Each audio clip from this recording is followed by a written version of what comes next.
let's learn how to graph out functions that have asymptotes in them. And yeah, let's just learn how to graph these. So first of all, just a reminder that an asymptote is just like a line that a graph approaches, but it doesn't actually touch that point. So it doesn't actually touch the value. So for example, let's take a look at a vertical and a horizontal asymptote. So let's say if we have a function that looks something like this. Notice how as our x value approaches 0, notice how our y value approaches infinity, right? Notice how our y value approaches infinity. So as x approaches 0 from the negative side, our y value starts to approach infinity. But the problem is that the graph actually never reaches infinity because, well, infinity is not a number, right? Infinity, it just keeps on going, right? The graph just keeps on going up and up, but you're never actually going to reach infinity. You know what I mean, right? So that's an example of a vertical asymptote. You're approaching a certain value. In this case, you're approaching infinity, but you're not actually going to reach infinity. Meanwhile, for a horizontal asymptote, you can kind of think about, let's say an exponential function.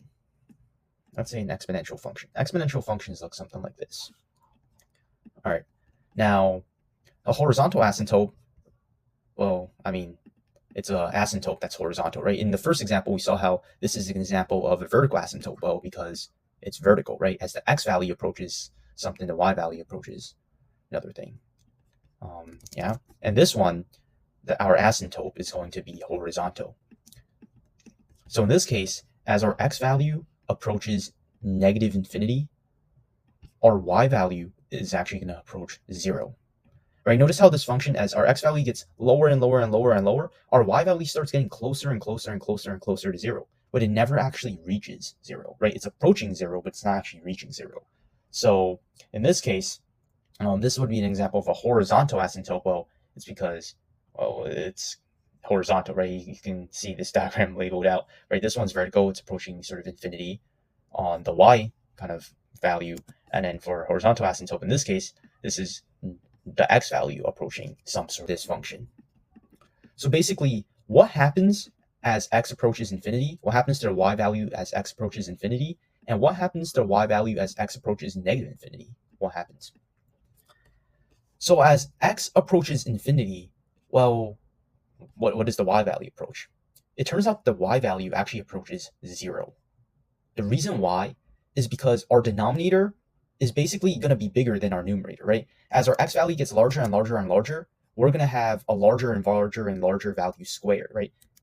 Because in our numerator, we only have x to the first power. So let's just say if we have 2 times 100 to the first power plus 3.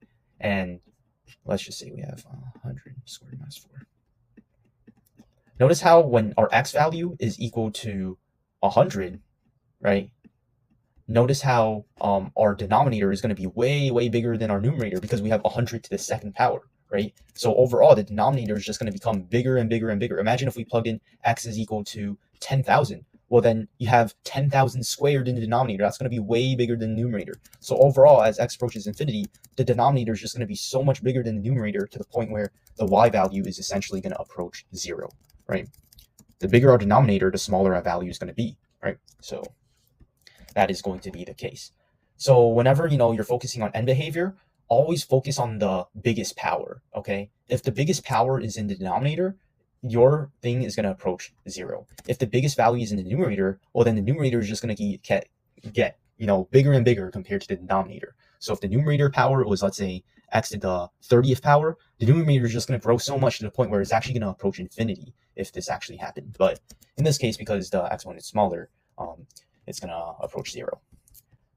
Now, hypothetically, if we had a function like this, and let's say if we wanted to find out as x approaches infinity, what does the y value approach? What do you think we do now? This time, the exponents are the same. So what do we do now? Well, first of all, we can just ignore this -1. All right, you only focus on the 2 biggest kind of powers in this, right? So when you're dealing with these types of kind of problems, you're only going to focus on the power in the numerator, the biggest power in the numerator, and the biggest power in the denominator. You ignore everything else. All right, this -1 is going to be so insignificant. Like, yeah, this right over here is we can kind of view it as x approaches infinity in this new function that I've created, right? Because this -1 is so insignificant, compared to everything else that, doesn't really affect the results. As x approaches infinity, what does our y value approach in this function? Notice how, right, the x squares pretty much just cancel out. So I'm just going to be left with 2 over 4. So as x approaches infinity, our y value is going to approach 2 over 4 because whatever x values we put in, that's just going to cancel out, right? So with the numerator and denominator. So we're just going to get 2 over 4. So when the powers are the same, well, just focus on the coefficients of the powers to determine what your end behavior is. Now, as x approaches negative infinity, well, what happens if I plug in negative infinity in here? Well, if I plug in negative infinity in for x, I'm going to get 2 times essentially negative infinity, which is just, I know this is kind of cursed, but -2 infinity. All right, I know this is kind of cursed, but just hear me out for a second, all right? And this is going to be negative infinity squared, which is a very big infinity, and this is going to be -4. Now, notice how the denominator is going to be way bigger than the numerator, right? If we plug in negative infinity here, the denominator is just going to be so much greater than the numerator. So as x approaches negative infinity, our y values also going to approach 0, okay? Now, it's important to point out that as our x value approaches infinity, right, our y value approaches 0. Now there can be kind of 2 scenarios for this, right? It can be as our x value, let's say, approaches infinity, our y value approaches 0, right? This is one possibility when I'm talking about this. Or another possibility that is that as our x value approaches, negative infinity. I meant to say negative infinity. Sorry, guys. As our x value approaches negative infinity, our y value approaches 0, right? And notice how there can be 2 scenarios for this, right? Either the x value approaches 0 from the top, or the x value approaches 0 from the bottom, right? So how do we determine which one is the correct one?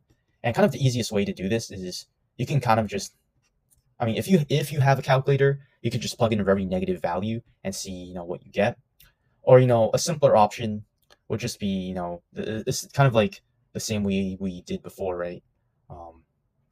2 times this infinity, right? Imagine if we have 2 times infinity plus 3 divided by negative infinity squared. That's going to lead to a very big positive infinity. And then this is going to be -4. Sorry, there should be a negative in front because we're multiplying by negative infinity. Notice how all of this right over here leads you to a negative value. This means that we are going to approach 0 from the negative side, essentially, right? So we are going to approach 0 from the negative side. All right. So as x approaches negative infinity, we are going to approach 0 from the negative side. Meanwhile, as x approaches infinity, well, let's kind of hypothetically see what happens if we plug in infinity here. So we're going to have 2 times infinity plus 3 divided by big infinity squared, right? Infinity squared, that's going to make a very big infinity -4. Notice how this is positive, all right? So that means that as x approaches infinity, where our y value is going to approach 0 from the positive side, all right? That's kind of all that means, where our y value is going to approach infinity from the positive side. So to determine whether something is one asymptote or another type of asymptote, you just kind of see kind of the sign for whatever kind of thing you're talking about, right? Let's get to work. So look at this denominator. I have x squared minus 4. I can factor that. So I'm just going to have 2x plus 3 divided by x plus 2 times x minus 2.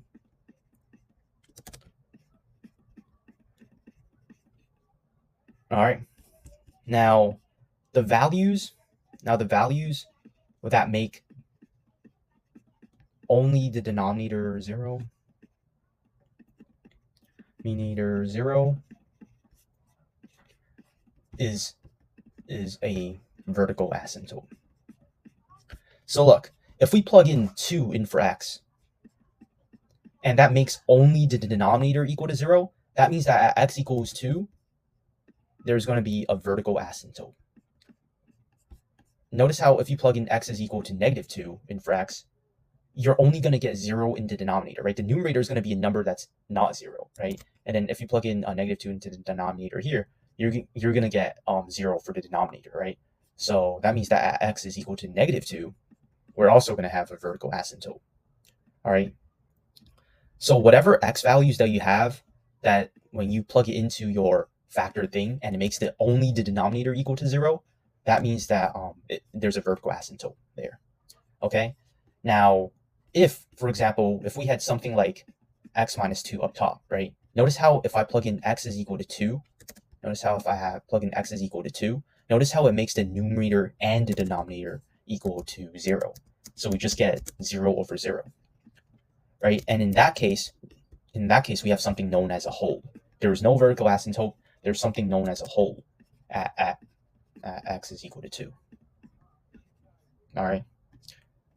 So it's basically like a region where like it's undefined if you plug it into that point. And essentially, if you wanted to find out like what the y value would be if it actually existed, you would have to cancel out the x minus 2's, and you would just plug in 2 in for x. So if I actually did that, plug in 2 in for x, I would get 2 times 2 plus 3, that's 7. And then 2 plus 2 is 4. So that means there's a hole at 2 comma 7 over 4 for this function right over here. If I actually take a look at the graph of the function I'm talking about, notice how the y value is approaching 7 over 4, right? And then my x value is approaching 2. Now, as my x value approaches 2, it gets closer to, my y value gets closer to 7 over 4. But notice how at x is equal to 2, it's undefined, right? Because both the numerator and the denominator have this x minus 2 term, right? So then x is equal to 2, and then you're going to have this hole. This is what they call it. They call it a hole at x is equal to 2, at x is equals 2, because it's literally like a hole in my graph.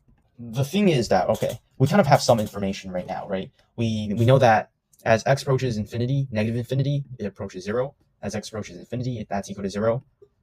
However, we don't know information about this part, right? The vertical asymptotes can look something like this, where it comes out of this negative infinity and then it goes up towards infinity, right? Or it drops down to infinity again, or the vertical asymptote goes down to negative infinity, then it comes back up at infinity and then goes there, right? So there's many possibilities for what the graph could look like. So how do we determine kind of what the graph actually looks like? Well, the only option you can kind of do is just plug in values and see what happens. So let's say if we pick out the number, -1. Okay, let's see what that does.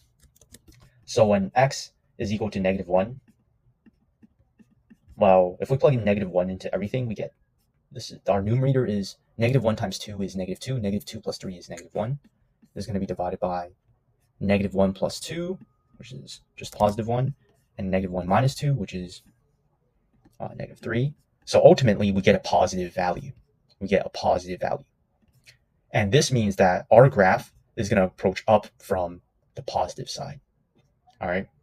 Now, it was a little bit risky for me to do x is equal to -1. You probably should have done a value that's very close to 2. So you probably should have done, let's just say, x is equal to -1.99999, something like that. A value that's very close to 2. And if you get a very big positive value, that means that it's approaching down from infinity. The reason why me plugging in -1 was kind of risky there is because maybe the value starts from infinity, but then at -1, it already dropped down to the negative sign. So that I might have been confused on that. And then maybe I would have thought that it approached from the negative side. But yeah. So guys, when you're doing this, make sure to do a value that's very close to your -2. So I've plugged in like -1.99999, whatever. I would get a very large value, a large positive value, meaning that this vertical asymptote pops up from infinity. Now we have another barrier we have to go through. Does our vertical asymptote go back up, or does it go down? All right, there's two possibilities here. So what I have to do is I'm just going to plug in a number that's very, very close to 2. So what's a number close to 2? Let's just say 1.9999999, positive 1.9999999. If I plug this value into my function, I'm actually going to get a very big positive value. Actually, sorry, not positive value. I'm going to get a very big negative value, because take a look. If I plug in a number, like let's just say 1.99999, let's just say I plug in 1.99999 into x right over here, I'm going to get a positive value on the numerator divided by a positive value times a negative value. So this is ultimately going to lead you to a negative value, right? So that means that our vertical asymptote from x is equal to 2, it's going to pop up from negative infinity, and it's going to rise back up. The lines connect, and boom, we get the full picture of what's going on. And if I actually graphed this, boom, there we go.